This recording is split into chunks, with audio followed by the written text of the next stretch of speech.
أعوذ بالله من الشيطان الرجيم بسم الله الرحمن الرحيم وحشر لسليمان من الجن والإنس والطير فهم يوزعون حتى إذا أتوا على وادي النمل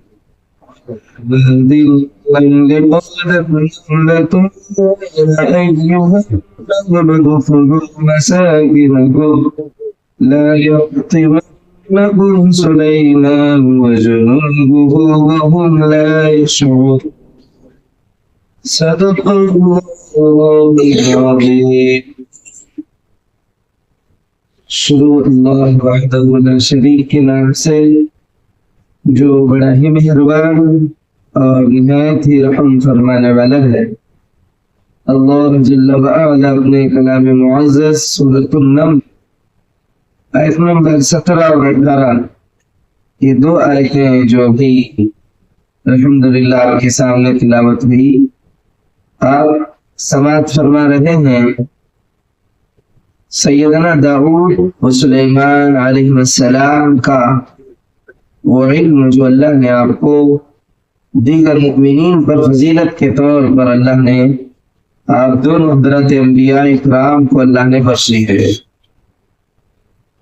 اور اللہ کے ان دونوں نبیوں نے کس طرح سے اللہ کا شکر ادا فرمایا کہ اللہ نے انہیں کیسا علم عطا فرمایا، اور خصوصاً جو اللہ تبارک تعالیٰ نے ان دونوں حضرات انبیاء کرام کو پرندوں کی بولی کا جو علم اللہ نے اپنے فضل سے عطا فرمایا ہے، تو انہوں نے اس کا اظہار اور اللہ کے عطیے کا شکرانہ اپنی زبان سے ان دونوں حضرات انبیاء نے ادا فرمایا۔ تو بہرحال آگے اللہ فرماتے ہیں وَحُشِرَ لِسُلَيْمَانَ جُنُودُهُ مِنَ الْجِنِّ وَالْإِنسِ وَالطَّيْرِ فَهُمْ يُوزَعُونَ۔ سلیمان کے لیے جن اور انسانوں اور پرندوں کے لشکر جمع کیے گئے تھے۔ سلیمان کے لیے جن، انسان اور پرندوں کے لشکر جمع کیے گئے تھے، اور وہ پورے ضبط میں رکھے جاتے تھے۔ پورے ضبط مطلب فل کنٹرول۔ ایسا نہیں ہے کہ جنات، پرندے اور انسان ایک ساتھ، انسان جب آپس میں اکٹھے ہزاروں میں یا سینکڑوں میں جمع ہوتے ہیں تو وہ یہ جو ہے بہتری نظام کا معاملہ بگڑ جاتا ہے۔ اکثر دیکھا ہی جاتا ہے کہ جب مجمع بڑھ جاتا ہے تو نظام عمل میں، ترتیب میں، صحیح سنجیدگی میں فرق آ جاتا ہے۔ اللہ تعالیٰ یہاں فہم یوزعون فرما کر یہ واضح کر رہے ہیں کہ یہاں پر صرف انسانوں کی نہیں بلکہ دوسرے جنس کی مخلوق، انسان ہیں تو ان کو کنٹرول اور قابو کرنا، اور ان کو ایک ترتیب وار اور اپنے قابو میں رکھ کر کے ایک ترتیب وار فوج کو کس طرح مجتمع رکھنا، یہ بات تو ہے ہی۔ مگر یہاں پر اللہ تبارک تعالیٰ نے انسانوں کے ساتھ حضرت سلیمان علیہ السلام کے تابع جنات کو بھی فرمایا، اور آپ کے ساتھ میں جنات بھی رہ رہے ہیں۔ آپ کی فوج میں، آپ کی جو فوج ہے اس فوج میں جنات بھی ہیں، اور صرف جنات ہی نہیں بلکہ پرندے بھی ہیں۔ یہ تینوں کا جو ہے، تینوں کا مجموعہ ہونا اور پھر پورے ضبط میں رہنا، یہ بھی اللہ کا ایک بڑا معجزہ ہے جو اللہ نے خصوصیت کے ساتھ سیدنا سلیمان علیہ السلام کو اللہ نے عطا فرمایا۔ تو یہ تینوں جنسوں کو، انسان الگ ہیں، جنات الگ ہیں، پرندے الگ ہیں، اور تینوں کو اکٹھا کرنا، ان کو اپنے قابو میں، کنٹرول میں رکھنا، یہ بہت بڑی بات ہوتی ہے۔ بہت سے لوگوں نے دیکھا ہوگا کہ آج کل سوشل میڈیا کی برکت سمجھو عجیب و غریب چیزیں دیکھنے کو ملتی ہیں۔ کچھ لوگ پرندے پال لیتے ہیں، پرندوں کو مانوس کر لیتے ہیں، تو وہ جو ان کو کہا جاتا ہے بس اتنا ہی وہ معاملہ ہوتا ہے. جیسے پرندے کچھ خاص قسم کے پرندے ہوتے ہیں، جیسے کچھ خاص قسم کے گھریلو جانور ہوتے ہیں جن کو پالتے ہیں تو کچھ ٹرینر کرتے ہیں ان کو، تو وہ اسی حساب تک وہ تابع رہتے ہیں. مکمل تابع نہیں ہوتا، پورے کے پورے جو ہے اپنے مالک کے حوالے کر دیا ہے مکمل طریقے سے. جیسے کچھ طوطے ہیں جن کو جو رٹاؤ تو وہی رکھتے. اس کے علاوہ ایک واقعہ بھی فارسی میں مشہور ہے، مانند طوطی ازبر کر چھ فائدہ.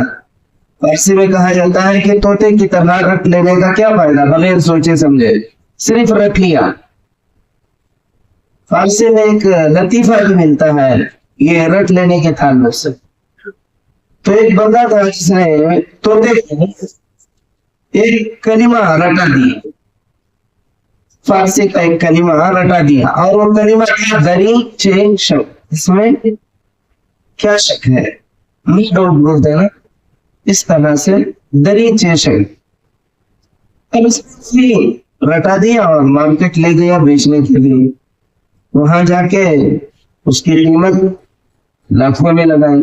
تو لوگ حیران نہیں کہ بھائی یہ معمولی پرندہ جو کچھ دینار درہم میں ملنے والا اور اس کو اتنی زیادہ قیمت، یہ کس وجہ سے؟ تو اس نے جواب دیا کہ یہ بات کرتا ہے.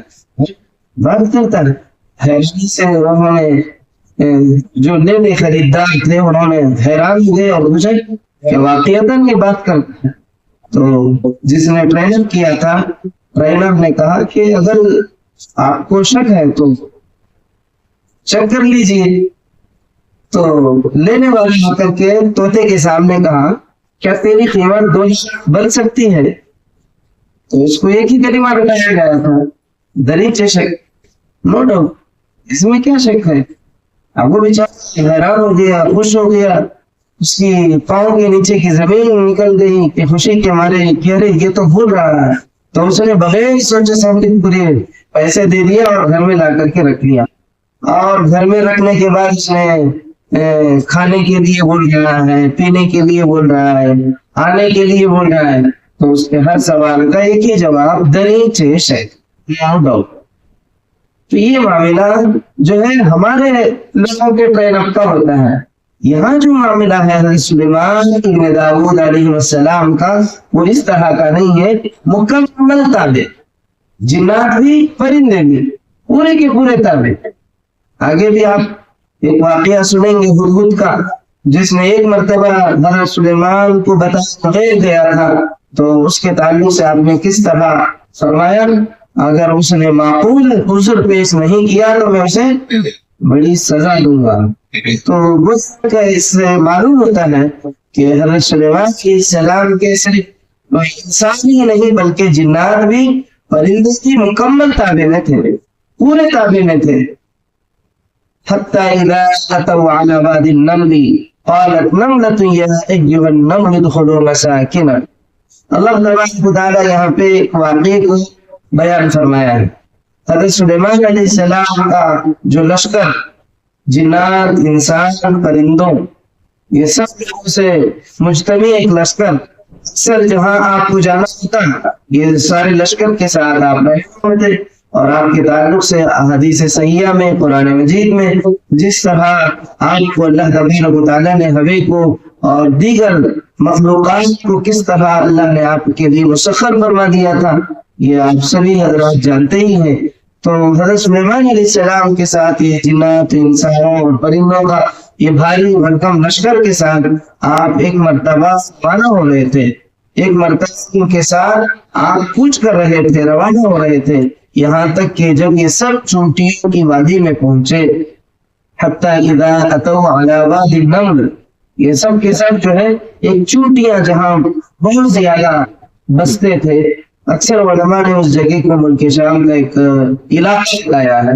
ہو سکتا ہے کہ کوئی ایسا علاقہ جو آبادی سے باہر ہو.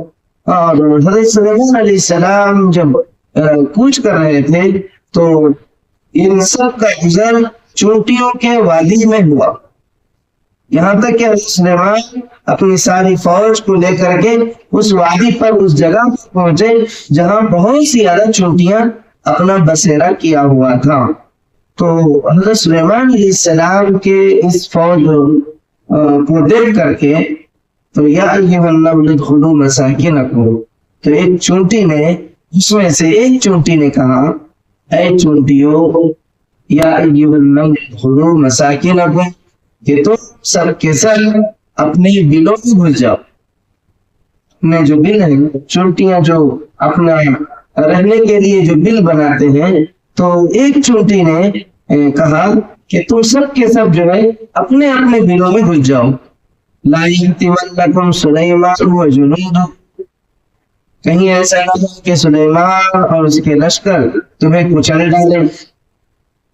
سلیمان علیہ السلام اور آپ کا جو لشکر ہے جو آپ کے ساتھ میں ہے، وہ آپ لوگوں کو یعنی اپنے جو ہم جنس چونٹیاں تھی، تو ایک چونٹی نے دیکھ لیا حضرت سلیمان کا لشکر بڑے مجمع کے ساتھ بھاری بھرکم لشکر کا جب یہاں آنا رہا ہے اور یہاں پر ان کا ٹھکانہ اور چھاؤنی کی جا رہی ہے، تو اسے دیکھ کر کے ایک چونٹی نے محسوس کر لیا کہ اگر یہ پورا لشکر بیک وقت یہاں پر جو ہے ٹھکانہ ڈال دیا تو ہم سب ان کے پاؤں تلے دل دیے جائیں گے اور اپنی جانیں بیٹھیں گے. تو اس لیے ایک چونٹی نے سارے ماجرے کو، سارے منظر کو بھاپ لیا اور اپنے سارے چونٹیوں سے جا کر کے کہا یا ایھا النمل ادخلوا مساکنکم، اے چونٹیوں تم اپنے اپنے بلوں میں گھس جاؤ. مجھے ڈر ہے کہ ایسا نہ ہو کہ سلیمان اور آپ کی فوج انجانے میں وہم لا یشعرون، بے خبری میں انجانے میں تمہیں کچل نہ ڈالیں، جس کی وجہ سے تمہیں بہت زیادہ نقصان ہو.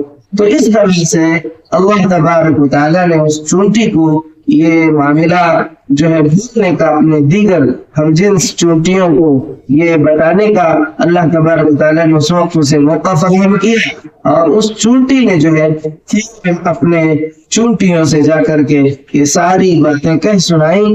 تو حضرت سلیمان علیہ السلام نے اس کی بات کو سن لیا، کیونکہ آپ کو اللہ تبارک و تعالیٰ نے علمنا منطق الطیر، اللہ تبارک و تعالیٰ نے آپ کو یہ نوازا تھا کہ آپ جو ہے سارے مخلوقات کے بھاشا کو، ان کی زبان کو آپ جانتے تھے. تو حضرت سلیمان علیہ السلام نے جب یہ چونٹی کی بات گفتگو اپنے دیگر چونٹیوں سے کرتے ہوئے جب حضرت سلیمان علیہ السلام نے سن لیا، تو حضرت سلیمان علیہ السلام نے اس وقت میں آپ نے کس طرح اپنا جو ہے آپ نے کیا فرمایا، آپ نے اس وقت کیا کیا، وہ آگے کی آیت میں آپ انشاءاللہ کل سماعت فرمائیں گے. اللہ تبارک و تعالیٰ سے دعا ہے پروردگار اپنے کرم سے، اپنے فضل سے مولا کریم ہمیں نیک توفیق اور نیک ہدایت عطا فرمائیے، اسلام کا بول بالا فرمائیے. مولا کریم اپنے کرم سے، اپنے فضل سے ہم مسلمانوں کو نیک زندگی، نیک توفیق، نیک ہدایت عطا فرمائیے، سلامتی اور عافیت والی زندگی عطا فرمائیے. مولا ہم مسلمانوں کو کسی کا محتاج نہ بنائیے. اے اللہ ہمیں ہمیشہ اپنے ہاتھوں کو اوپر والا ہاتھ والے بنائیے.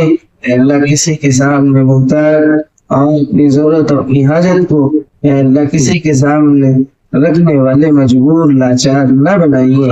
ہمیشہ آپ ہمیں اپنا محتاج بنائے رکھیے، غربت سے، ایسی غریبی سے بچائیے جس میں مولا تیری اطاعت اور تیری نبی کی سنتوں میں ہمیں کوتاہی ہو. مولا ایسی ساری غریبی سے سارے مسلمانوں کی حفاظت فرمائیے. اے اللہ ہمیں ہمیشہ اے اللہ حلال خوشحال برکت والی روزیاں عطا فرمائیے. اے اللہ بیمار مسلمانوں کو صحت عطا فرمائیے، بے روزگاروں کو حلال روزیاں عطا فرمائیے، بے اولاد کو نیک صالح اولاد عطا فرمائیے، بے نکاحوں کے صحیح سارے جوڑے کا انتظام فرمائیے. مسلمان بچوں کو اچھے سے پڑھنے، قرآن و سنت پر عمل کرنے، اپنے ماں باپ کی اتباع اور فرما برداری کرنے کی توفیق عطا فرمائیے. آمین. وآخر دعوانا الحمد للہ.